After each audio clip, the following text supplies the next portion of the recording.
Good morning, students. How are you all?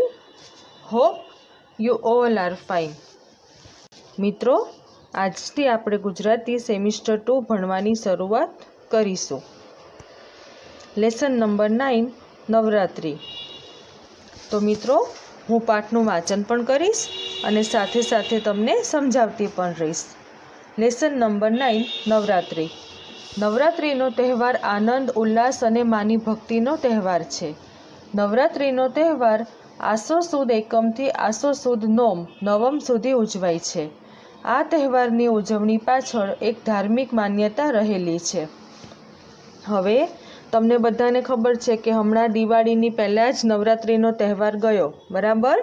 પણ આ વખતે આપણે નવરાત્રિના તહેવારને ઉજવ્યો નહોતો બિકોઝ ઓફ કોરોના, બરાબર? પણ તમે આની પહેલાં નવરાત્રિના તહેવાર તો ઉજવેલા જ છે. તો નવરાત્રિનો જે તહેવાર છે એ કોનો તહેવાર છે? તો કે આનંદ, ઉલ્લાસ અને માની ભક્તિ કરવા માટેનો તહેવાર છે. અને નવરાત્રિનો તહેવાર ક્યારે આવે? તો આસો સુદ એકમથી આસો સુદ નવમી સુધી નવરાત્રિનો તહેવાર ઉજવાય છે. અને 9 દિવસનો તહેવાર છે એટલે તેને નવરાત્રિ કહેવાય. હવે જો એક વસ્તુ હંમેશા ધ્યાન રાખવાની કે આપણે આપણા હિન્દુ શાસ્ત્રમાં કેવું છે કે કોઈક તહેવારો છે એ તિથિ પ્રમાણે ઉજવાય છે અને કોઈક તહેવારો છે એ તારીખ પ્રમાણે ઉજવાય છે. તો કે નવરાત્રિ છે, દિવાળી છે, આ બધા તહેવારો એ તિથિના હિસાબથી ઉજવાય છે.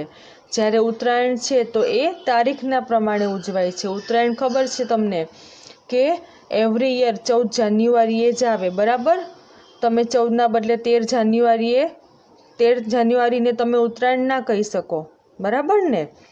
તો આપણું હિન્દુ શાસ્ત્ર જે છે, હિન્દુ પંચાંગ જે છે, એમાં કોઈક તહેવારો તિથિ પ્રમાણે ઉજવાય છે અને કોઈક તહેવારો તારીખ પ્રમાણે ઉજવાય છે.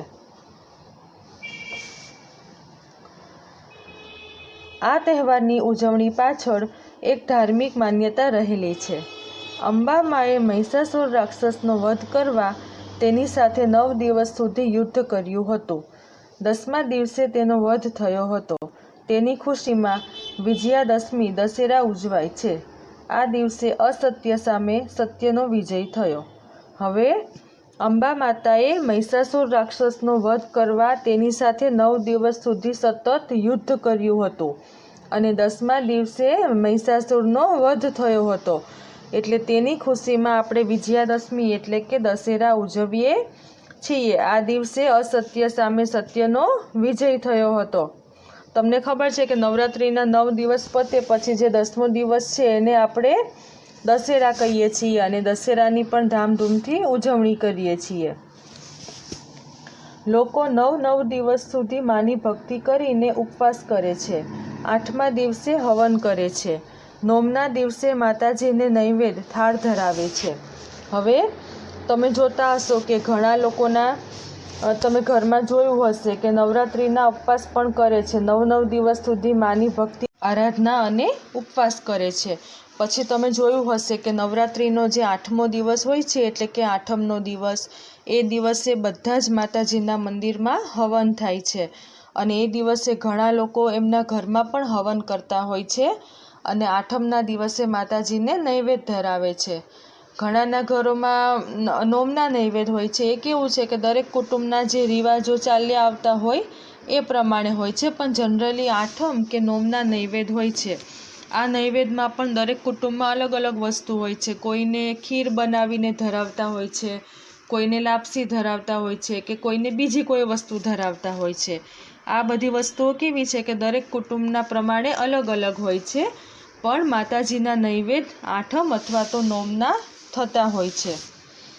વર્ષો પહેલાં નવરાત્રિમાં માતાજી આગળ કાણાવાળી માટલીમાં દીવા પ્રગટાવવાની પ્રથા હતી. હવે વર્ષો પહેલાં શું હતું કે નવરાત્રિ શરૂ થાય એટલે માતાજીનું જે સ્થાનક હોય ત્યાં કાણાવાળી માટલી એટલે કે નાની જે માટલી હોય એ માટલી આખી કાણાવાળી હોય અને એ કાણાવાળી માટલીમાં દીવા પ્રગટાવવાની પ્રથા હતી. બહેનો માટલી માથા પર મૂકી માની ભક્તિ કરતા. આ કાણાવાળી મટકીને ગરબી કહેવાય છે. અને પછી શું કરતા કે એ કાણાવાળી જે મટકી હોય એની અંદર દીવો પ્રગટાવવાનો હોય, એની અંદર દીવો એ સતત ચાલુ જ રાખવાનો હોય, અખંડ દીવો એની અંદર ચાલુ રાખે. અને જ્યારે રાત્રે ગરબા થાય ત્યારે બહેનો જે હોય એ માટલીને એટલે કે દીવાવાળી જે માટલી છે એને માથા પર મૂકી અને ગરબા કરે છે. અને આ જે કાણાવાળી મટકી છે, માટલી છે, એને શું કહેવાય? તો કે ગરબી કહેવાય. જો કે અત્યારે પણ તમને આ જોવા તો મળે છે, પણ હવે કેવું છે કે હવે આ ગરબીને બધું થોડુંક ઓછું જોવા મળે છે. પહેલાંના સમયમાં આ બધું વધારે જોવા મળતું હતું, અત્યારે પણ જોવા તો મળે જ છે. આ કાણાવાળી મટકીને ગરબી કહેવાય છે, જેના પરથી ગરબા શબ્દ આવ્યો છે. અને આપણો આ ગરબા જે શબ્દ છે એ શેના પરથી આવ્યો છે? એટલે કે માતાજીની આ જે કાણાવાળી મટકી છે અને તેને ગરબી કહેવાય છે, તેના ઉપરથી ગરબા શબ્દ આવ્યો છે. આમ ધીરે ધીરે ગુજરાતના ગામડાઓમાં અને શહેરોમાં નવરાત્રિમાં ગરબાની ધૂમ મચી. આજે આ ગરબા વિશ્વમાં ગુજરાતની ઓળખ છે. તો આવી રીતે ધીમે ધીમે ગુજરાતના ગામડાઓમાં અને શહેરોમાં નવરાત્રિના ગરબાની ધૂમ મચવા લાગી. અને આજે તો તમને ખબર જ છે કે આપણા જે આ ગરબા છે એ આખા વિશ્વમાં ગુજરાતીઓની એક ઓળખ છે. તમે જુઓ કે કોઈ પણ દેશમાં જાઓ, ઓસ્ટ્રેલિયા જાઓ કે અમેરિકા જાઓ કે લંડન જાઓ કે કેનેડા જાઓ, બરાબર, દરેક જગ્યાએ અત્યારે નવરાત્રિની ઉજવણી થાય છે. અને હા, એવું પણ નથી કે ખાલી આપણા ગુજરાતીઓ હોય છે એ જ ખાલી ગરબા કરે છે. ફોરેનમાં ત્યાંના લોકો જે છે, ફોરેનર્સ છે, એ લોકો પણ હવે ગરબા પ્રત્યે આકર્ષાયા છે. અને એ લોકો પણ ગરબા શીખી અને ગરબા કરવાની પ્રેક્ટિસ કરે છે. અને એ લોકો પછી નવરાત્રિમાં ગરબા કરે છે. નવરાત્રિના 9 દિવસ સુધી રાતે માતાજીના ગરબા ગવાય છે. સવાર સાંજ માતાજીની આરતી કરવામાં આવે છે. ગામડાઓમાં અને શહેરની પોળમાં માતાજીના ગરબા મૂકેલ હોય છે. તો નવરાત્રિના 9 દિવસ સુધી રોજે માતાજીના ગરબા ગવાય છે. એટલે કે રોજ રાત્રે માતાજીના ગરબા લોકો, બહેનો, ભાઈઓ બધા માતાજીના ગરબા રમતા હોય છે. અને સવાર સાંજ માતાજીની આરતી પણ કરવામાં આવે છે. અને ગામડાઓમાં અને શહેરની પોળોમાં માતાજીના ગરબા મૂકેલા જ હોય છે. ગરબીમાં માતાજીની છબી હોય છે. ગવૈયા ગરબા ગાય છે. ગુજરાતમાં શહેરોની પોળોમાં અને ગામડાઓમાં જગ્યા જગ્યાએ પરંપરાગત શેરી ગરબાનું આયોજન કરવામાં આવે છે. શહેરોમાં ઠેક ઠેકાણે ગરબા મંડળી બોલાવવામાં આવે છે. નવરાત્રિમાં શું કરે છે કે માતાજીનું સ્થાનક બનાવે છે. એટલે કે લાલ કલરનો મંડપ બાંધી અને ત્યાં આગળ માતાજીની છબી એટલે કે એમનો ફોટો મૂકે છે. પછી રોજ એ ફોટાને ચૂંદડી ચાંદલો કરે, હાર ચડાવે, બરાબર.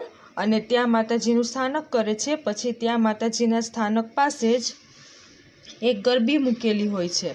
અને એ ગરબીમાં રોજે મતલબ એમાં જે નવરાત્રિનો પહેલો દિવસ હોય ત્યારથી એમાં દીવો ચાલુ રાખ્યો હોય, તો એ જ્યારે 9મા દિવસે નોરતા પૂરા થઈ જાય અને નવરાત્રિ પૂરી થઈ જાય પછી એનું મુહૂર્ત જોઈ અને એ જે ગરબી હોય છે એને મંદિરમાં કે ત્યાં મૂકવાની હોય છે. તો ત્યાં સુધી સતત એ દીવો અખંડ ચાલુ રાખવામાં આવે છે.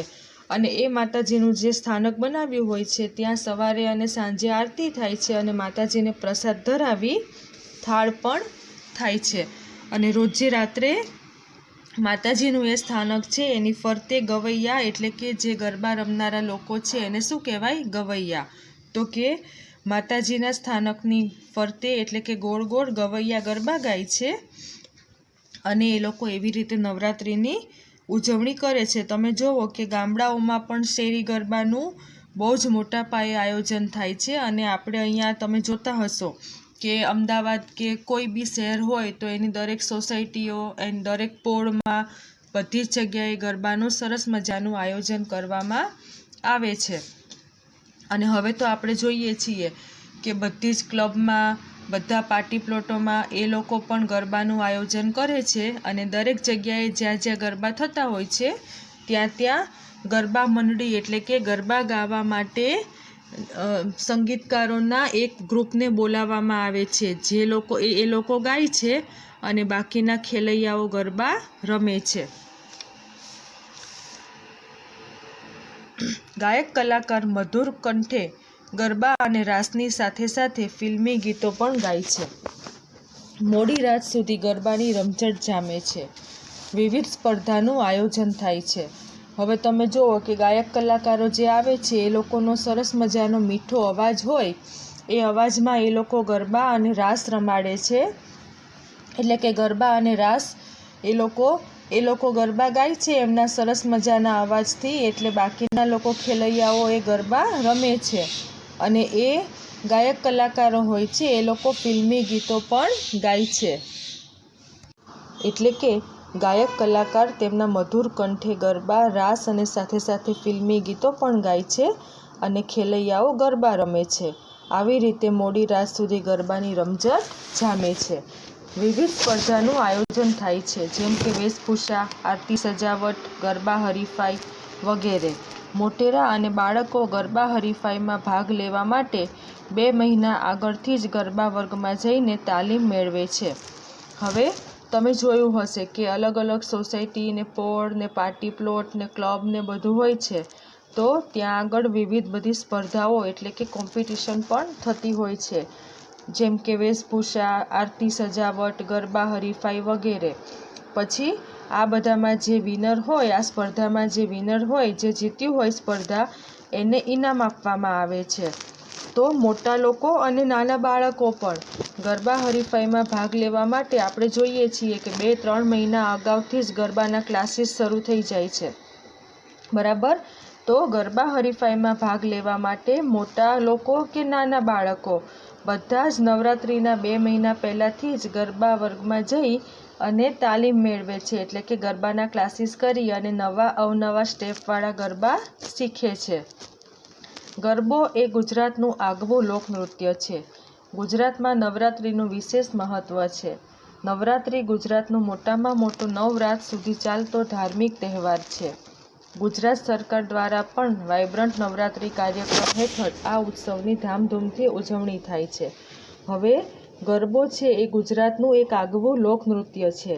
આપણા ગરબા, ગુજરાતીઓના ગરબા છે એ આખા દેશમાં નહીં પણ આખા વર્લ્ડમાં ફેમસ છે. બરાબર? અને ગુજરાતમાં નવરાત્રિનું વિશેષ મહત્ત્વ પણ છે. આપણને બધાને ખબર છે કે નવરાત્રિનો જે તહેવાર છે એ સૌથી મોટામાં મોટો તહેવાર છે. કેમ કે આ તહેવાર 9 રાત યાની કે 9 દિવસ સુધી ચાલે છે. બરાબર?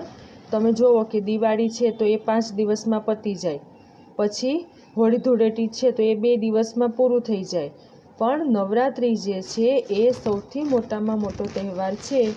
કેમ કે આ 9 દિવસ ચાલતો તહેવાર છે. એટલે કે આપણો ગુજરાતીઓનો મોટામાં મોટો 9 રાત સુધી ચાલતો આ ધાર્મિક તહેવાર છે. તમને ખબર છે કે ગુજરાત સરકાર આપણી છે એ બી વાઇબ્રન્ટ નવરાત્રિ કાર્યક્રમ કરે છે. બરાબર? વાઇબ્રન્ટ નવરાત્રિ મહોત્સવમાં તમે ક્યારેક ગયા હશો.